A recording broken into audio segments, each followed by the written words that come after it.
No.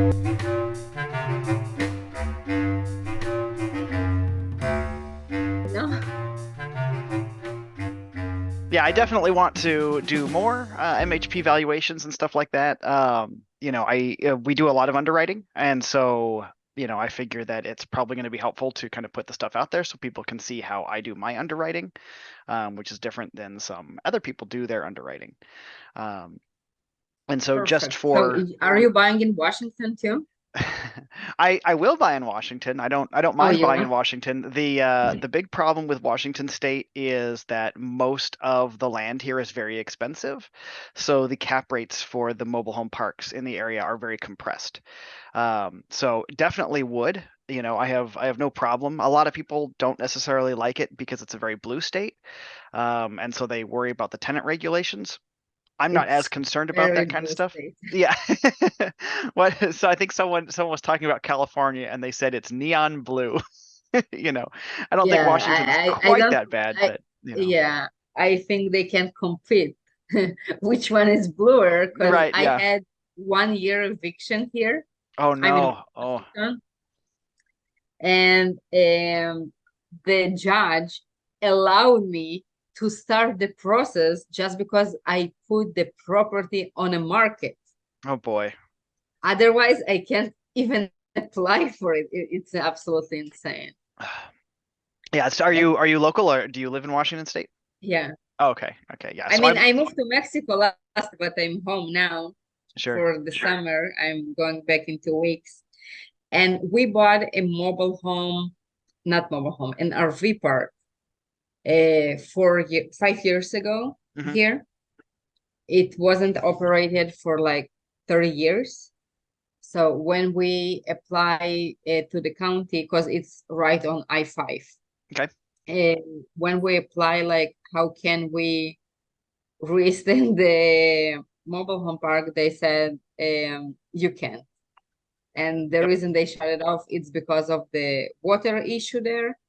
So we are going to build now. We are or start the process already for mini storage Okay. That makes sense. at the area. So at the same lot. So we'll see what I actually got my master site today. So I'm excited to Very nice. Well, go wishing to you the all the county on best Monday. on that. Yeah. Thank you. So the mobile home park in Oklahoma. Yep. Yep. So we talked a little bit about it in the underwriting call. Right. The underwriters there, Bo does things his way. I have a different way of looking at it. So my understanding for this particular one is it's a mobile home park, right? And so there's I think there's two elements to this one. And there's going to be the mobile home park business side. And then there's Mhm. also, it sounded like there's also like a blue sky element, right? Which would be like Right. expansion opportunity and what more you could do Yeah. with that. So for a baseline, the way I'd like to probably do this and the way I'd probably evaluate it is I would evaluate each one separately.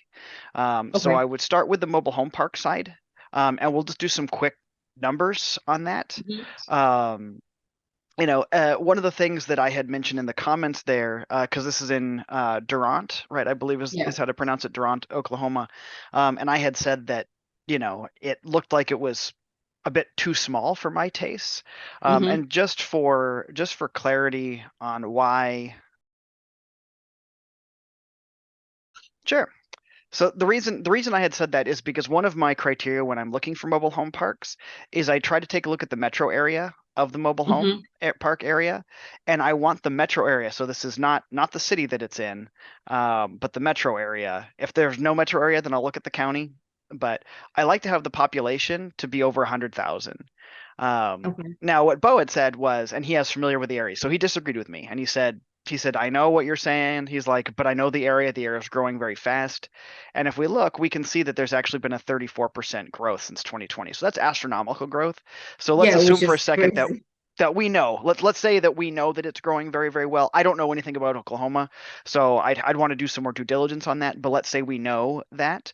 And so anyway, uh, Okay, so let's get into kind of some of the basic due diligence that we're talking about here. And so if I remember correctly from the call, I wrote down some notes. The mobile home park has 172 lots. Is that correct? Correct. Okay. And of those 172, how many are occupied? They are 8 units, 8 lots vacant, and everything else are occupied. So Okay, so there's 164. 164 units are occupied. Mm-hmm. Okay. What's the lot rent? I don't have the numbers per rent because they want LOI for to share the financial. So I have the gross income and the net, so we can Okay, divide let's it. yeah, so what's the gross income? And this is a yearly or monthly income? It's yearly Okay. gross 1.135800. 135,800. All right. And that's per year. All right, Yes, so I'll and divide that by they 12. have very low expense, which is 136 to 96. So their net is 908,640. Okay. Yeah, I don't really deal with the net expenses. I don't generally trust any park owners' expense records. Um, and Because so, and they're all we'll get into that. mom Yeah, and pop and whatever we yeah. I read. mean, there's a lot of things Yeah, that people can do in weird ways. Okay, so it looks like, so if I did this right, let me just make sure. it's about 550 to 600 a lot. Yeah, yeah. So let's just, okay. I mean, I'm pulling at 570, so let's just say 600. Mm-hmm. Well, it'd be less than that. We'll do 575. Call it good, right? Um, and so that's the lot rent. So my general formula for when I'm evaluating mobile home parks is I take the lot rent. Now, how many of these are tenant owned versus how many of these are park owned? So there is a 23 park owned All right. And then the balance is tenant owned. and the balance is 10. Okay. Right. So there's gonna be some finagling here because they're most likely, if we're getting that gross operating income, they're including the home rental amounts in that. Mm-hmm. And so, um, yeah, and I mean, it's unfortunate they didn't give you the lot rent number. They should be able to give that to you. That's not secret sauce. I mean, I get not wanting to share necessarily a T12 or whatever, but they should be able to give that. Okay, so let's assume then, gosh, um, Let me ask, maybe they can get it to me now. yeah, that would be helpful. Because we don't know what the park owned homes are renting for, so there's a lot that's going on in that. I can make some estimates, right? Like Mm-hmm. we could say that the park owned homes, maybe, I don't know, maybe they're renting for, I don't know, $1,000 each, including the lot Mm-hmm. rent. Um, so that's 2,300, right? That we'd be pulling off, right? Well, and then minus the lot rent. Like I'm trying to reverse engineer. I'm trying to get rid of the rent. Like I don't want the home rent in my numbers because I do not cap rental amounts. Okay. Um, my personal preference there. So there's two main theories when it comes to mobile home parks. There's the parking lot model, which is the one I prefer, and then there's the home rental model, or what I like to call the horizontal apartments. Mm-hmm.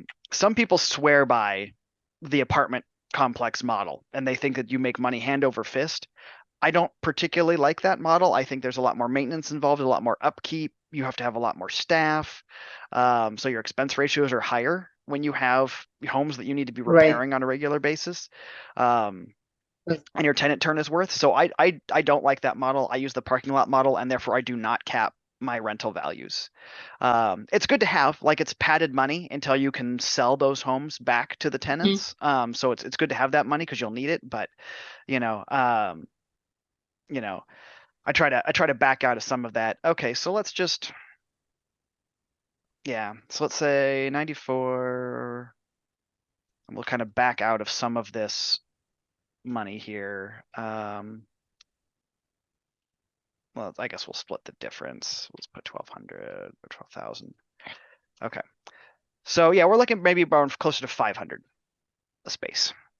All right. So, and all I'm doing there is I basically said, well, our park-owned homes, we don't know how much they're renting for. I assumed $1,000 a month. We have to kind of remove the lot rent from that. So I'm just doing a lot of guess and check and basically dividing what our just lot rent income is, gross income is, by the Mhm. amount of occupied lots. So I think we're going to be landing around somewhere around 500, give or take. Okay. So now that we have that, and we're, and again, we can jump back in here, but effectively what, we'd be doing is, our basic math, and this is we're going to achieve this number again, but effectively is what is our total occupied lot rents, times, the lot rent, the occupied lots times our monthly rent times 12. And that gets us a figure. Mhm. Um, and so let's see. I can see it's 984. Yeah, that seems incorrect to me because I was at hmm because I was at this amount, so 12,000. Hmm. Okay, well, we'll just assume that that's right for now. I don't know why it's looking a bit wrong, but I don't want to go through and do that. So this is, that's why, because it's annual. Huh. Right. Okay. So pulling in annually, what I would Mhm. say is 984,000. Um, now that we have that, we now, deal with we apply cap rate to the park.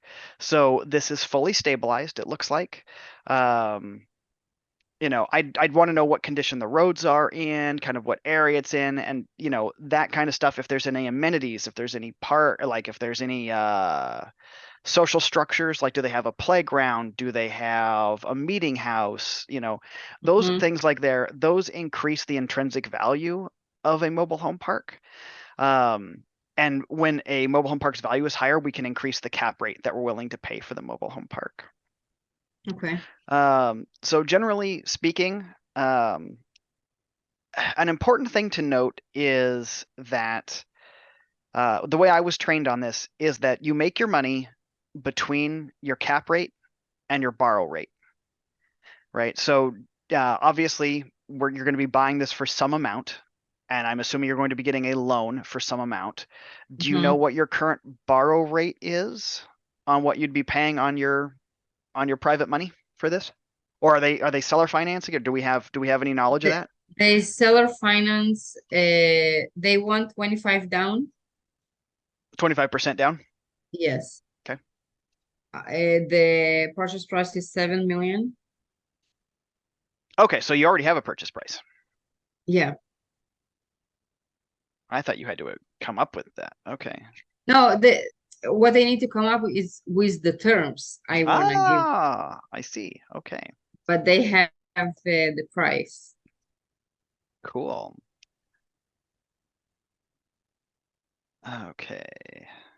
So this is easy. So what we'll do is we'll take a look at the cap. And so cap, let's see.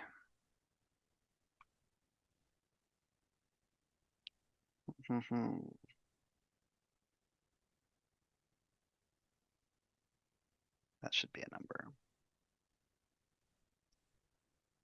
So what I've done here is I've taken the purchase price and I've divided it by the annual income. Oh, I haven't done expenses yet. Okay.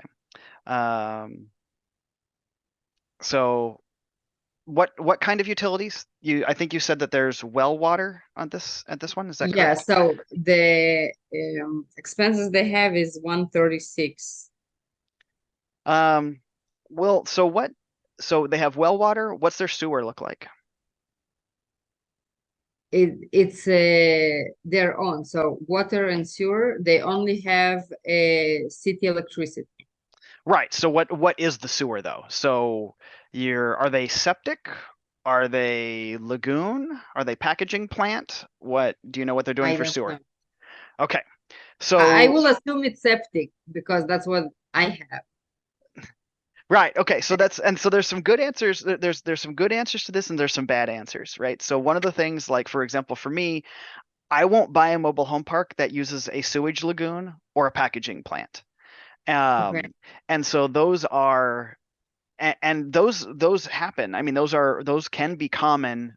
Sewage lagoons are generally speaking, they're not usually authorized anymore. Mhm. They're a pain in the butt to maintain. Cities do not like them because effectively what you have is you have a lake that's in the middle of somewhere, and you basically pump all the sewage into the lake, and the lake Yeah. kind of takes care of it. So and you have to monitor it and make sure that it's healthy and it has active, microbiome environments to make sure that it's processing the sewage, or else it's a major health risk. Um, uh, so that's like the least good out of all of it is a sewage lagoon. Um, Next on the list would be the processing plant, which is basically our packaging plant. Um, which is basically a similar thing, but it's a much more man-made structure, and it's kind of like your own processing system, which again, it just has incredible amount of maintenance that's required on anything like that. But we'll assume, since we do not know right now, we'll assume that it is septic, which it very Hmm. well could be, right? And it could be that there's a septic station at every single one of these things. So when you have septic, right, and this is so we have septic. When I'm underwriting these, I use a default value for my expense ratio. So if I have city utilities that are billed back to the tenants, then I use a 30% expense ratio. If I have city utilities that are not billed back, or if I have private utilities, like we are in this case, then I use a 40% expense ratio. And that's just numbers. That's just rough numbers, and we're just talking napkin math right now. So what Hmm. we're gonna do is we'll use so we'll take our number here times 0.06, and the reason is this is removing the expense ratio, and so Hmm. now we're sitting at about 59,000 per month there. Or yeah, Per per year. year. Yeah. Hmm. Yeah, per Um, month is kind of high. yeah. Um, did I do that right? Let's see. Oops, 60%, not 6%. There we go, 590,000. Okay, sweet. Now we're gonna take, so this is what we called gross estimated, Mhm. right? And so this is going to be our net estimated number that we're looking at here. Now we take our net amount and we divide it by the purchase price, and we come up with our cap rate. Hmm. Equals net amount divided by purchase price. Okay, so 8 cap, right? So this is an 8% cap rate. Cap rates are expressed in percentages, which isn't bad. That's where things were, quite a while. Like the park that I bought it 2 years ago, almost 3 years ago. And so I paid an 8 cap for the park, which I thought was fair. But at the time, I have it seller financed for 5%, right? And Hmm. so my difference between my cap rate and my borrow rate is 3 points, and 3 points is a healthy difference between the two of those. Hmm. And so that's where this is, so I think 7 million is if the park's in really, really good condition, then that's probably fair, but it'll make it hard to like it'll make it hard to operate unless you're getting a good interest rate, because the interest rate will eat you alive. on this. So for example, like it's like if you were just to go get a loan right now from any old bank, you're Mm-hmm. looking at 7.5 on a really good day. If you can find someone that'll do it, probably more like 8.5, maybe 9.5%. And so the difference between your cap rate and your borrow rate will be negative, right? And if you have a negative, difference there, it's actually going to cost you money to operate the mobile home park, unless you can find some other ways to make money here. Um, so that's going to be the thing that's going to be critical, is to kind of, figure that out. But can usually in those parks, Mhm. they set the rate like million years ago, and people just keep paying whatever they used to pay. Do you think 500 it's like a common rate for a rental for the Sure. lot for the area, Yeah, or let's it's talk about that. low? So let's find out, because I don't know anything about Durant, Oklahoma, but let's jump in here and we'll see. Right. So I'm just using Rentometer to kind of get a basic Hmm. um, idea, since I don't know anything about this area. So the way I like to look at lot rents is, what is a 2 bedroom, 1 bathroom, what is a 2 bedroom, 1 bath apartment renting for? And lot rent usually reflects about half of that cost. Oh, wow. And so let's take a look and see, right? So So we are on a half. yeah, so here we are. So it looks like areas are pretty high. So we're looking up at 1,950, so Hmm. I'd want to check um, on this, because it looks like your lot rent is probably close to where it should be in that Yeah. particular area. So you don't have a lot of upward mobility on this. And again, you can ask them. The other thing that is, uh, is what I'm finding is a good way to do it is, you can call mobile home parks in the area and you can ask them what they're charging for lot rent, Hmm. right?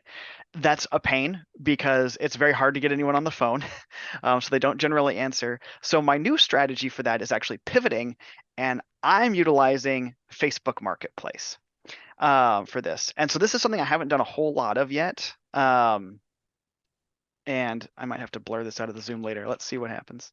So I'm gonna go look at Facebook. We're gonna jump into Marketplace. Um, we're gonna search Marketplace. Let's see for property rentals. You can see I'm looking in Iowa. That's where my mobile home park is. But in here we want Durant, Oklahoma. We're gonna say anything within 50 miles, 40 Hmm. miles of Durant. Okay, and we're gonna search for mobile home. Okay, so here are mobile homes that are currently for sale in that particular area. And the vast majority of mobile homes we'll see here, especially these ones that look like they're in really good condition, almost Hmm. guaranteed these are in parks. Um, let's see. Okay, so this must move the trailer upon the sale. So that's not one that we're looking for here. Ideally, we want one that's going to be, where, it's going to remain in the park. Hmm. Um, Okay, so a lot of these don't have the information I need, but one of the things you can do is you can then message the people who are then trying to sell these homes. And what you'll say is, hey, what's the lot rent? Because it's hard to get a hold of the park owners, but it's Hmm. really easy to get a hold of the people who are trying to sell their homes that currently Right. live in the parks, and they have zero reason to lie to you about how much park rent is, in a home. Yeah, that's a Right. great idea. And so this is what I'm doing, as far as because, and that's, people contact me, they say it all the time. They're like, oh, how much is it? um so a lot of these have to be moved from the property, and this one's trash. We don't really care about the condition of the homes. What we're trying to do is we're trying to find a home in a To park find in the nearby rent. so that we can get the lot rent from them and Hmm. find out what's included in that lot rent, right? Because a lot of things can be included. Like, for example, my park in Iowa, I I do not Mine's a little bit more complicated because I pay what I call the city fees. Hmm. There's just a standard tap fee in Iowa, so it costs me $35 a month just to be connected to water. I cover that as part of lot rent, but then I bill the usage of the water to the tenants, and so the usage is like $8 per 1,000 gallons used or something like that. So they pay the usage, but I pay the city fee. So it can be complicated, but some people cover everything. Like in this particular park, obviously it's well water and septic, so there's going to be no expenses there. No Um, expenses here. at least nothing billed back because there's no way, there's not a good way to build that back to the tenant. But does it cover electric? Do they have Wi-Fi? Does it cover cable? Does it cover internet? All that kind of stuff. Um, so that would be where you'd want to go to kind of take a look to see if there's any way to expand this particular number. So Hmm. just based on my cursory search here, and again, this is all napkin math. I think it feels like it's kind of topped out, at what the lot rent could be. Um, and again, one of the things that's important is that if you're in the business of selling homes, to buyers, what matters to them is not the price of the home, in terms of total price. What matters to Hmm. them is the monthly cost of ownership, right? So when you're selling it to them, you want to be under, right? So let's take a look at a 3-bedroom here real fast. Let's just do any. So 3 bedrooms are on average renting, and again, we kind of have a smaller area, but a smaller sample size, but on average, they're renting for 1,400. And so what that means is if you're going to try to sell mobile homes here, you want the all-in cost, right? Lot rent and mortgage to be less than 1,400. 700. Right. So nope, it doesn't need to be half. It just needs to be because that was just for the lot rent. We were just figuring the two Mhm. bedroom for the lot rent portion of it, right? But because when you're selling a mobile home, you're not competing with stick-built houses. You're competing with Yeah. apartment rentals. You're trying to capture the rental market, right? Because owning a mobile home is better than rent, and I can mathematically prove that if anyone wants to argue with me later. But so that's who you're competing against. So if all of your apartments in the area, let's say all of your apartments are charging 1,400 or 1,450, if you are selling mobile homes for 1,300 all in, including lot rent, people will flock to your mobile home park to buy it because they will be done with the neighbors. They don't want the neighbor above them, below them, to the side of them. They want their own space, something that they own. They will gladly move in. So this gives you an idea of what your upper end can be if you want to sell homes in your park.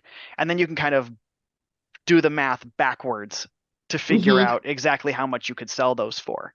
Um, and so that's kind of you kind of look at it from that perspective and figure out the way that works. I could probably do a full Zoom just on how you price your homes in your park, but this is, anyway, that kind of gives you an idea of what we'd be looking at there. Um, I so never heard so much information about mobile home parks. So Well, I love it. It's funny. It's an asset that I like had zero. I was like, why would anyone care for this? Someone explained it to me. Shout out to my friend Shelly, and she said, "Oh, you need to listen to these guys, Park Street Partners." I did. I listened to all of them. I took the Mobile Home University course through Frank Rolfe, which was fantastic. I recommend that to anyone. And so I've learned a bunch, and now I can't shut up about the things. Like I love these things. Um, so anyway, I have to tell you, mhm. it sounds like way more complicated than I thought it is. it's I think that there's a lot to learn initially, and once you get it, once you've done it a little bit, it's not nearly as complicated as it sounds. It's just new, right? That's the thing, is everyone understands what a single family rental looks like. Everyone gets, oh, we got 5% vacancy, 5% capex, 5% maintenance, blah blah blah, and you just Mhm. kind of put it all to the side, right? Everyone just knows that stuff because we're dealing with it every single day when we're looking at our real estate Right. investments, right? Mobile home parks are an uncommon asset, right? A lot of people have heard of them, but they haven't actually done the due diligence on them, and so it's really, you know, it looks like we're going to get kicked out of our Zoom here shortly. But there's a lot to process. But once you've been doing it for a little while, it's actually pretty easy. And what I'm going to do is I'll post this, what we've done here today. I'll post it on YouTube in my channel, and so then you can review it. and you can review every single thing that we've gone through, and take a look at that stuff. So now that you have kind of the basic information, what you would want to do is you would then want to structure, again, take a look at the expenses, the estimated expense ratio, and kind of get a handle on what your monthly payment would be at the different percentage levels that you'd be offering them, right? And if you're borrowing PML to get your 25% down, you need to incorporate that in, but you want to make sure that you're getting all of those things. Yeah, And then I'm like way off if I will pay 12% for the private money yep. and then 7 or 8% for the remaining, then it doesn't make any sense. Yeah, this doesn't have a lot of upside, at least on the business side of things.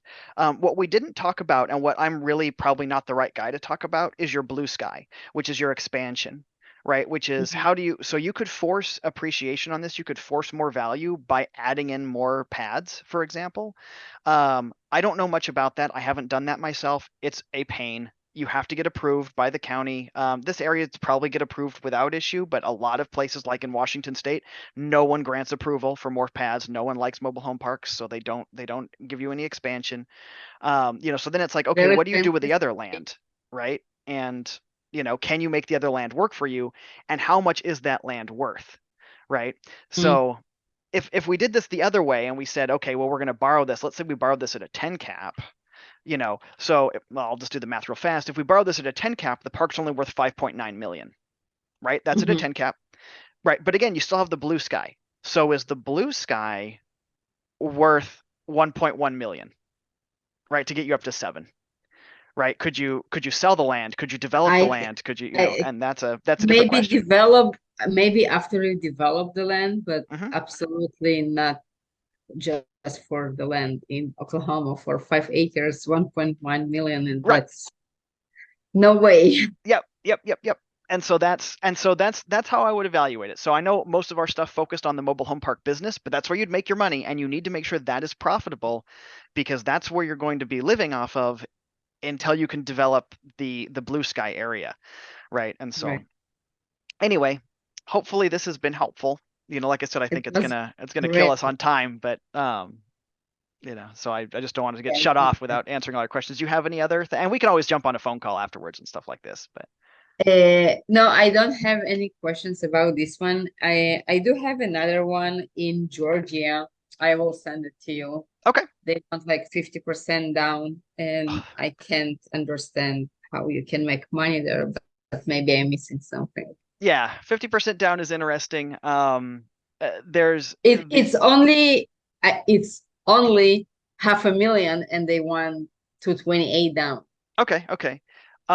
There's possibility with that, and we can cover that. Why don't you send me the details? I'll take a look at it, and we can do another Okay, Zoom, and I'll do another recording, and then we'll go through what other possibilities we have on that. And we won't necessarily go through the exact address. I don't want anyone sniping your deals, but that way we can get some ideas of possible ways that you can structure it. thank you so much. That was the most informative Zoom about mobile home I ever had. Good. Well, I'm hoping it's useful. Like I said, my goal is to put these up on YouTube so that I can start sharing them with other people who want to know more about mobile home parks. Sure, So absolutely. Thank you very much. I really, really appreciate it. And yeah, I will definitely be in contact with you. sounds good. Thank you very Thank much. I you. appreciate your time, and we'll talk soon. Thank you very much again. All right. Bye. Bye bye.